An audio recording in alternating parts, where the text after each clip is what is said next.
Assalamualaikum warahmatullahi wabarakatuh. Pernahkah kita merenung seberapa besar sebenarnya peran kita dalam kehidupan ini? Gus Bah, ulama yang dikenal dengan cara penyampaian yang santai namun penuh makna, memberikan nasihat yang membuat kita berpikir lebih dalam. Mari kita simak ceramah beliau yang menohok, lucu, tapi juga menginspirasi. Gus Bah memulai dengan pertanyaan yang sederhana, tapi dalam maknanya. Kita besok akan melakukan apa? Banyak dari kita merasa seolah-olah hidup ini sepenuhnya ada dalam kendali kita. Kita berencana, menjadwalkan, dan punya jadwal permanen, merasa menjadi aktor utama dalam kehidupan ini. Nah, hal-hal tauhid keseharian itu gampang sebetulnya. Wal ghafil yaqulu madza af'al. Tapi orang yang lupa Allah, dia setiap hari bilang, besok apa? Kita bisa melakukan apa? Seakan-akan dia itu aktor, dia penting, dia subjek permanen, dia. Padahal kita ini hanya objek kehendak Allah Subhanahu wa taala.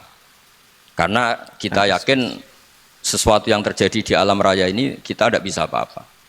Makanya saya sering ngaji, sering bilang saya, ketika Anda mensifati Allah, dia yang menghidupkan.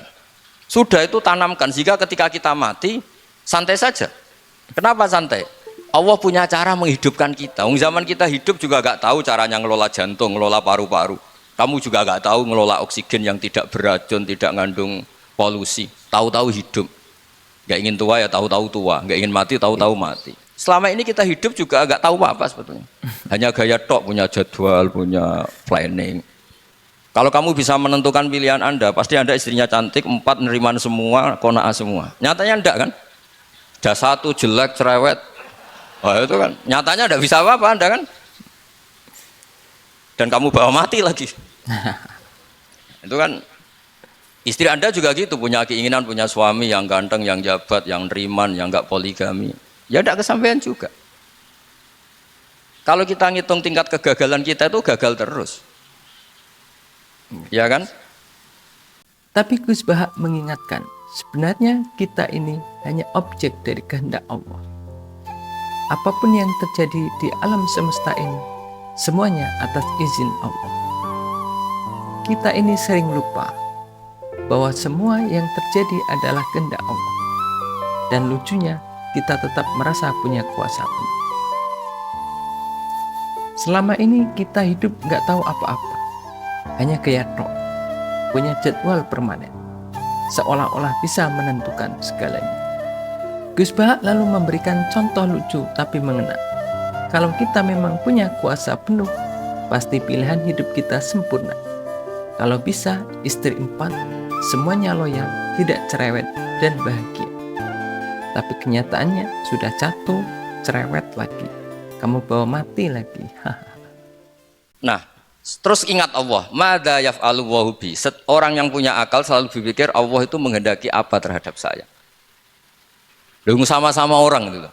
Ngelihat orang yang serius, itu kata Anda itu pemikir berat, serius. Senang punya tokoh yang merengut karena kamu anggap serius. Tapi sebagian orang nganggap orang yang serius itu wong merengut, wong masam, wong muka kok ditekuk. Jadi sama itu hati ya muqallibal qulub tsabbit qalbi ala dini, karena kita enggak tahu cara berpikir kita tentang orang lain, tentang sekeliling kita. Misalnya kita orang baik yang jenis ngrumat fakir miskin, ada orang bangun masjid mewah itu janggal. Apa artinya masjid mewah kalau banyak orang kelaparan? Tapi kalau yang jenis pendidikan, apa artinya masjid mewah kalau tidak bisa ngaji? Nanti yang jenis infrastruktur, apa artinya ini kalau semuanya punya sudut pandang yang berbeda-beda. Dan Islam mengapresiasi semua kebaikan. Tapi katakan semua kebaikan itu adalah kehendak Allah Subhanahu wa taala. Karena apapun baik Anda itu pakai fasilitas yang diberikan oleh Allah Subhanahu wa taala. Sehingga ini yang disebut kulillah sumadarhum fi khawdihim yal'abun. Ya, kembali tadi ke tema-tema bahwa keseharian Anda ini sudah Islami. Saat Anda tidak bisa melakukan apa saja. Saya sering ada jenazah, biasanya kalau tetangga meninggal saya sering disuruh ngelepas. Saya bilang orang ini baik karena sering ngelamun di rumah, sering nganggur di rumah. Ditanya sama anaknya, kenapa Gus nganggur baik? Ya kalau dia nganggur artinya juga agak berbuat sesuatu yang maksiat kan? Ya kan, orang nganggur di rumahnya ya tidak bunuh orang, tidak maling, tidak korupsi, ya namanya nganggur di rumah. Lah cuma istri cara pandang nganggur gak menghasilkan uang itu. Tapi juga gak menghasilkan kriminal kan. Jadi sebenarnya Islam itu makanya kalau sampai ngaji usul fikih itu ada kitab usul fikih namanya Lubul Usul, itu terkenal sekali di pesantren itu. Itu kalau ngapresiasi keseharian itu luar biasa. Izma min mubahin illa wa yatahaqqaqu bihi tarku haramimma. Karena keseharian yang mubah saat Anda lakukan itu ada kehebatan yang luar biasa, yaitu meninggalkan haram. Makanya dulu banyak orang-orang alim ketemu temannya itu guyon sampai semalaman. Itu biasanya yang semangat Islam itu kiai kok tidak tahajud, kiai kok tidak witir. Orang yang sedang mapan uangnya banyak, malam itu tidak kelayaban itu sudah luar biasa. Melawan nafsu supaya tidak maksiat itu sudah luar biasa. Supaya lupa guyon sama temannya semalaman sampai subuh. Gejolak-gejolokan ngenang zaman miskin, zaman kuliah nggak jelas, zaman apa. Melihatnya jangan tarkut tahajud. Seperti ini meninggalkan tahajud, tapi meninggalnya ini talkul muharramat. Jadi kayak apa hebatnya? Sehingga Imam Ghazali punya riwayat yang agak unik. Hatta takuna ibadatu akhiri hadil ummah iku an-naum. Sehingga suatu saat ibadah terbaik umat ini itu tidur. Itu kan riwayat kontroversi. Ketika Imam Ghazali ditanya, kenapa iya? Kenapa kamu mulai keluar dari rumah itu sudah banyak maksiat? Melihat perempuan yang enggak mahram, melihat fenomena. Tapi kalau kamu tidur itu enggak melihat apa-apa. Tapi juga kamu jangan nganggap tidur itu ibadah betul. Saatnya melakukan fardu ain malah masih tidur. Tapi itu sudut pandang yang menjadikan kita Islam itu gampang. Jadi saat Anda tidak bisa aktivitas apa-apa, misalnya ada beberapa orang yang lumpuh. Lumpuh itu memang nggak bisa Jumatan, nggak bisa ibadah, tapi dia juga nggak bisa maksiat. Jadi, apa yang bisa kita ambil dari ceramah Gus Bah ini? Pertama, jangan terlalu sibuk mengatur segalanya sampai lupa Allah. Kedua, ingatlah bahwa hidup ini adalah kehendak Allah, bukan semata-mata pilihan kita. Dan yang terakhir, jalani hidup dengan tawakal, syukur, dan sedikit humor.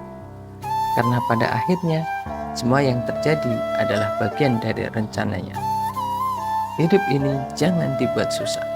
Kalau sudah yakin pada Allah, insya Allah semuanya dimudahkan. Terima kasih sudah menonton. Jangan lupa untuk like, share, dan subscribe untuk konten inspiratif lainnya. Wassalamualaikum warahmatullahi wabarakatuh.